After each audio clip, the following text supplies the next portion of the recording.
நம்ம ஹாஸ்பிட்டலில் வந்து ஒரு பேபிக்கு வந்து நியோநேட்டல் ஸ்க்ரீனிங் பண்ணுவோம். அதாவது அம்மாவோட வயிற்றில் இருக்கும்போது, கருவாக இருக்கும்போது அந்த அல்ட்ராசவுண்ட் பண்ணுறதுல வந்து ஒரு பேபிக்கு வந்து கண்டுபிடிச்சிட்டோம், லிவரில் வந்து கட்டி இருக்குது. அந்த பேரண்ட்ஸ் வந்து சரி பரவாயில்ல, எதாக இருந்தாலும் வந்து நீங்கள் ட்ரீட் பண்ண முடிஞ்சுன்னா நாங்கள் வந்து பண்ணிக்கிறோம் அப்படின்ட்டாங்க.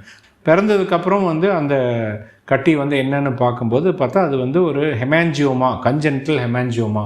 அது என்னென்னா புரியுற மாதிரி சொன்னால் ரத்த கட்டி அப்படின்னு சொல்லலாம். சில வகையான கட்டிகள் வந்து அது கேன்சர் கட்டியாக இருக்காது, அது வந்து சாதா கட்டி தான், ஆனால் ரொம்ப பெருசாக இருக்குது. இங்கேருந்து கீழே வரைக்கும் பெரிய கட்டி, பார்க்குறதுக்கு பெருசாக இருந்தாலும் பல வகையான ஹெமான்ஜியோமா கட்டிகள்லாம் வந்து 8 மாதம் 10 மாதத்துக்குள்ளே தானாக சுருங்கி சரியாயிடும்.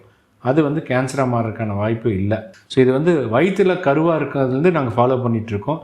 4-5 மாதம் ஆச்சு, அந்த கட்டி வந்து தொந்தரவு இல்லாமல் தான் இருக்குது. பேபி அருமையாக வளர்ந்துட்டுருக்கு.